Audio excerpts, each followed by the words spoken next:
하나님 말씀은 출애굽기 3장 1절부터 12절까지 말씀입니다. 구약성경 84쪽에 있습니다. 출애굽기 3장 1절부터 12절까지 말씀 한 절씩 교독하겠습니다.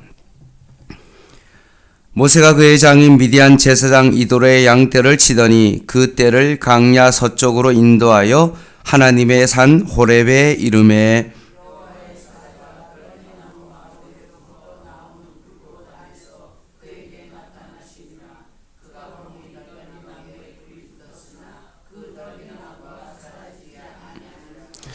이에 모세가 이르되 내가 돌이켜 가서 이 광경을 보리라. 떨기 나무가 어찌하여 타지 아니하는고 하니 그때에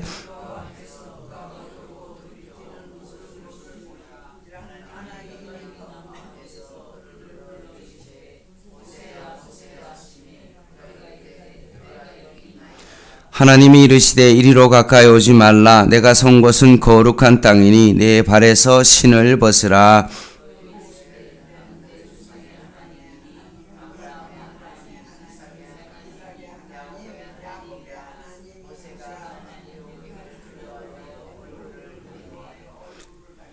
여호와께서 이르시되 내가 애굽에 있는 내 백성의 고통을 분명히 보고 그들이 그들의 감독자로 말미암아 부르짖음을 듣고 그 근심을 알고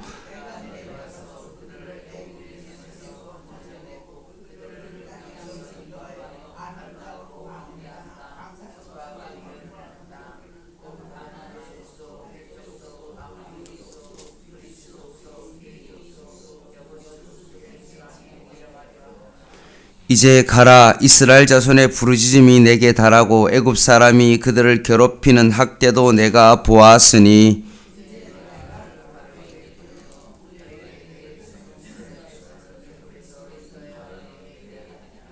모세가 하나님께 아뢰되 내가 누구이기에 바로에게 가며 이스라엘 자손을 애굽에서 인도하여 내리이까. 하나님이 이르시되 내가 반드시 너와 함께 있으리라. 내가 그 백성을 애굽에서 인도하여 낸 후에 너희가 이 산에서 하나님을 섬기리니 이것이 내가 너를 보낸 증거니라. 아멘. 야곱 가족이 애굽에 들어갔을 때만 해도 70명이었는데 결국 출애굽하는 과정 속에 200만이 넘게 번성하면서 출애굽하게 되었습니다. 그 과정 속에 이제 하나님께서를 모세를 지금 부르시는 그 장면이 나오는데 모세가 미디안 광야로 들어온 지도 이제 40년이 훌쩍 지났습니다. 애굽 궁궐에서 40년, 광야에서 이제 40년이 지나고 난 다음에 80세가 되었습니다. 물론 누구는 나이는 숫자에 불과하다라고 그렇게 말하기도 하지만 사실 80이 나이가 되었다는 것은 하나님을 만날 날이 더욱더 가깝게 되었음을 알 수 있습니다. 시편이 150편 가운데 유일하게 모세가 지은 시편이 있는데 그것이 바로 시편 90편입니다. 거기에 이런 말이 있습니다. 10절에 우리의 연수가 70이요 강건하면 80이라도 그 연수의 자랑은 수고와 슬픔 뿐이요 신속기간이 우리가 날아가니라 라고 되어 있습니다. 수고는 노동, 고생 이런 뜻도 있지만 그 뜻은 고통과 재해를 의미하고 있고 슬픔은 불행, 고통 이런 뜻도 있지만 헛됨, 텅 빈이라는 뜻도 있습니다. 지금 모세 인생 가운데 80년이 지났을 때 그것이 나에게 있어서는 완전한 고통이고 재해고 헛되고 텅 빈 그런 상태다라고 그가 시편에 고백했던 것과 마찬가지로 지금 모세가 소명을 받는 이 80이 지난 이 시점은 허무한 그런 인생뿐임을 모세의 고백을 통하여 알 수 있습니다. 그런데 이제 모세가 앞으로 이제 40년을 더 살게 되어지는데 인생에 거의 3기로 나누면 초반, 중반, 거의 후반에 가까운 어떤 그 인생 가운데 하나님께서 지금 부르고 계십니다. 1절을 한번 보겠습니다. 모세가 그의 장인 미디안 제사장 이드로에 뭘 하고 있습니까? 양떼를 칩니다. 양을 치는 그 일은 그 당시에 존경받는 일이 아니죠. 근데 그게 내 일이면 오히려 더 나을 수도 있는데 이게 내 일이 아니라 장인의 양떼를 지금 치고 있는 것입니다. 우리나라 속담에 겉벌이 서말만 있어도 처가살이 안 한다라는 그런 말처럼 처가살이가 아마 쉽지 않았을 것입니다. 목구멍이 포도청이라 어쩔 수 없다라고 그렇게 말하지만 사실 쉽지 않은 인생을 지금 모세가 살고 있는 것입니다. 자신의 인생 가운데 정말로 고통이요, 텅 빈 인생 가운데 있었고 80이 되었을 때 가장 비참하고 그 어려운 그때 하나님께서 호렙산에서 양을 치고 있었을 때 신비한 일을 경험하고 있습니다.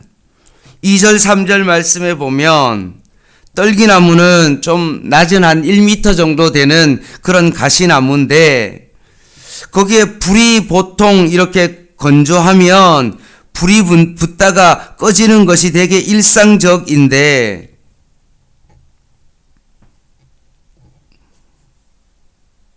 그 불이 꺼지지 않는 겁니다. 불에 타지 않는 떨기나무보다 더 신비한 것이 있는데 4절에 이렇게 말씀합니다. 어떻게 이거 안 타냐라고 너무나 신기해서 돌아보는데 4절에 여호와께서 그가 보려고 돌이켜 오는 것을 보신지라 하나님이 떨기나무 가운데서 그를 불러 이르시되 모세야 모세야 하시매 그가 이르되 내가 여기 있나이다 라고 말씀하십니다. 떨기나무의 불이 꺼지지 않는 것도 신기한데 그것과 비교할 수 없을 만큼 하나님께서 너무나 초라하고 텅 빈 상태 가운데 있는 그 모세의 지금 이름을 부르고 계십니다. 모세야 모세야 라고 부르십니다.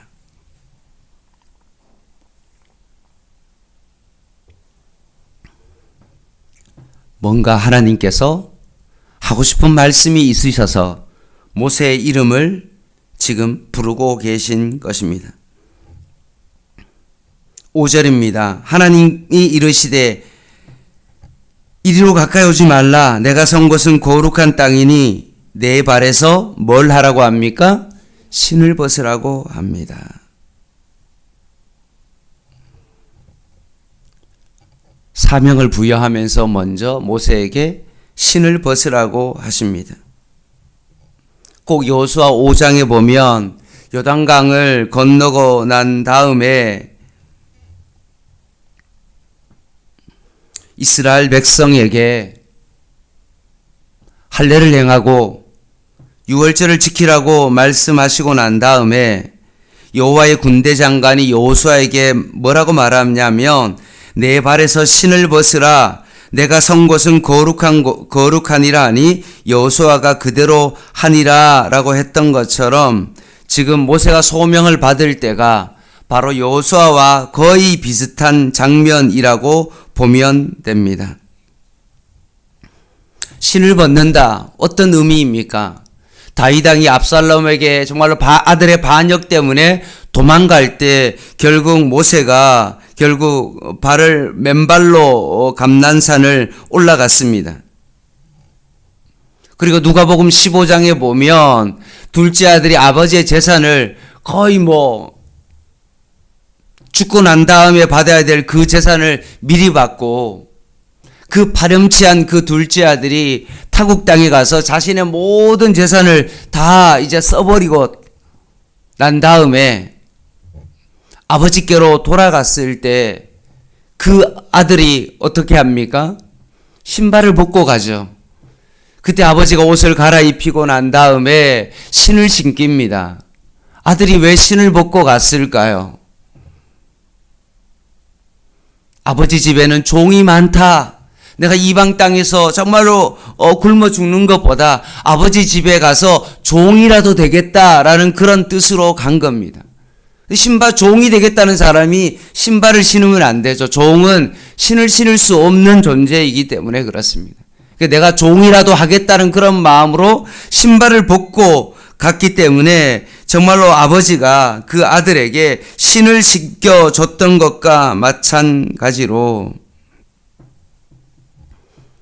모세에게 신을 벗으라고 하신 이유는 너가 이제 출애굽의 역사에 내가 너를 사용할 것인데,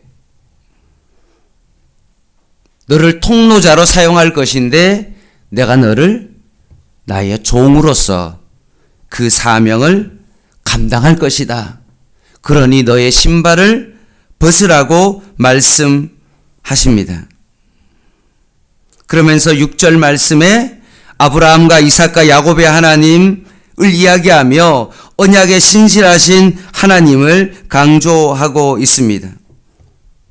600년 전에 아브라함과 약속한 그것을 이제는 내가 지키겠다라고 말씀하시면서 7절부터 10절까지 동사들이 쭉 나옵니다. 보고, 듣고, 알고 라고 말씀하십니다. 그리고 내려가서 건져내고 인도하여 데려가라, 가라, 보았으니 바로에게 보내어 인도하여 내가 하리라 라고 말하면서 여기에서 7절 말씀의 첫 단어가 뭐냐 하면 여호와께서 이르시되 내가 라고 하면서 이 모든 출애굽의 그 모든 역사의 주체는 바로 하나님이심을 말씀하고 있는 것입니다. 여호와께서 내가 모세 너를 통해서 이스라엘 백성을 출애굽하겠다라고 말씀하십니다. 이 모든 계획을 들은 모세가 11절에 내가 누군지 아십니까? 지금 양을 치는 사람이고 장인의 양을 치고 있고 처가살이하고 있는데 초대 강국의 바로왕 앞에서 내가 출애굽을 할 수 있겠습니까? 이거는 상상도 할 수 없는 어떤 그런 사람입니다.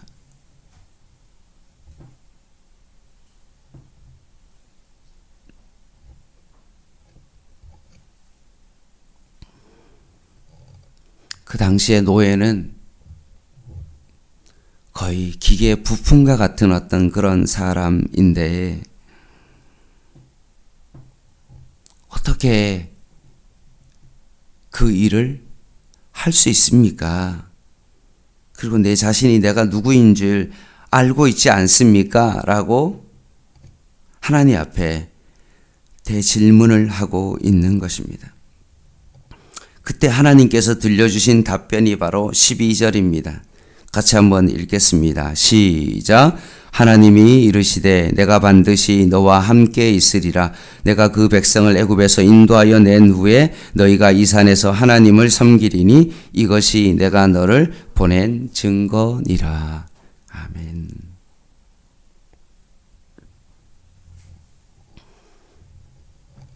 증거는 눈에 보여야만이 증거가 되는데 하나님께서 그 증거가 뭐라고 말씀합니까? 내가 너와 함께 하겠다. 그리고 나중에 이 산에서 나를 섬기게 될 것인데 이것이 바로 내가 너를 보낸 증거가 될 것이다 라고 말씀하고 있습니다.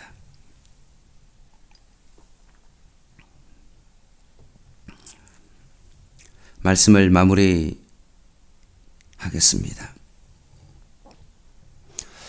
아마 모세가 광야에서 40년 동안 양을 치면서 하나님을 잊고 있었고 그냥 단순한 일상의 반복적인 생활 가운데 있었을 때 하나님께서 때가 되어 모세를 부르십니다. 출애굽하겠다. 그리고 내가 너를 사용하겠다. 그리고 너를 나의 종으로서 이제 이 거대한 일들을 이룰 것이다 라고 말씀하십니다. 모세가 완강히 거부하고 자신의 처지 때문에 그 모든 것들을 거부할 때 내가 누군데 이런 일을 할 수 있습니까? 내가 바로왕 앞에 쫓겨나서 도망다니듯이 여기에 왔는데 내가 바로왕 앞에서 그 일을 감당할 수 있겠습니까? 불가능한 일입니다 라고 말할 때 하나님께서 내가 너와 함께 하겠다 라고 말씀하십니다. 보이는 것보다도 더 확실한 증거가 바로 하나님이 함께 하심의 증거입니다. 사랑하는 성도 여러분, 뭔가 내가 물질이 준비되어야, 내가 뭔가 스펙이 있어야 어떤 일을 할 수 있을 것 같지만 그것이 아니라 하나님께서 우리를 부르시고 이 일들과 함께 한다면 우리의 삶 가운데 어떠한 일이 펼쳐질지라도 하나님께서 우리를 통하여 이 일을 분명히 하십니다. 이런 믿음을 가지고 하나님께서 나를 우리 가정에 보내신 그 이유를 바라보며 다시 한번 우리 가정을 향한 하나님의 언약을 바라보고 우리의 일터 가운데 있는 하나님의 약속을 바라보시면서 하나님, 제가 어떻게 우리 가정에서 이런 일을 할 수 있습니까? 내가 직장에서 어떤 일을 할 수 있습니까? 내 형편과 처지가 지금 이런데 어떻게 이 일을 할 수 있습니까? 라고 자신의 형편 가운데 내 자신의 초라함을 묵상하는 것이 아니라 오늘도 이 말씀을 통하여 언약에 신실하신 하나님을 바라보며 여호와께서 내가 이 일을 행하신다 라고 말했던 것처럼 여러분의 인생 가운데 여호와께서 이 일을 반드시 행하실 줄 믿습니다. 이런 신실하신 하나님을 오늘도 바라보는 저와 여러분 되시기를 주님의 이름으로 간절히 부탁을 드립니다. 기도하겠습니다.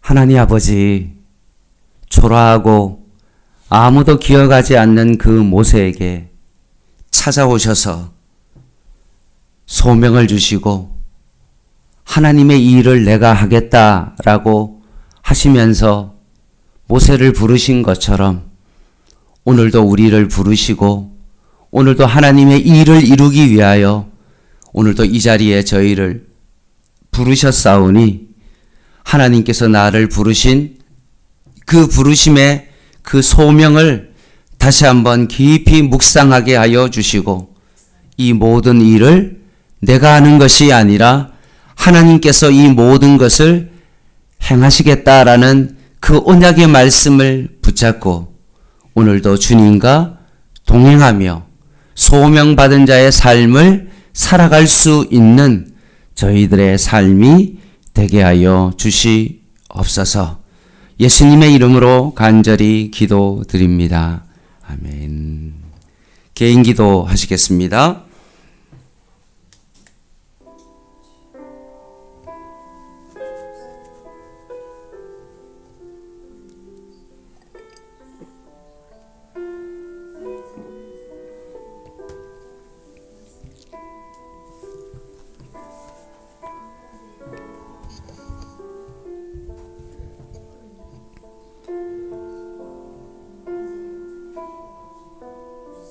모세가 하나님을 잊어버리고 살아가는 이 시점에 하나님께서 그 모든 것들을 잊어버리지 아니하시고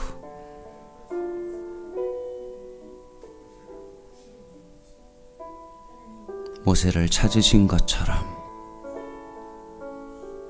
하나님의 때에 하나님의 방법으로 오늘도 우리에게 찾아오시고 말씀을 통하여서 오늘도 우리에게 가르쳐 주시는 하나님의 그 부르심 앞에 다시 한번 서게 하여 주시옵소서. 내가 살아온 80년의 인생이 헛된 인생이 아니라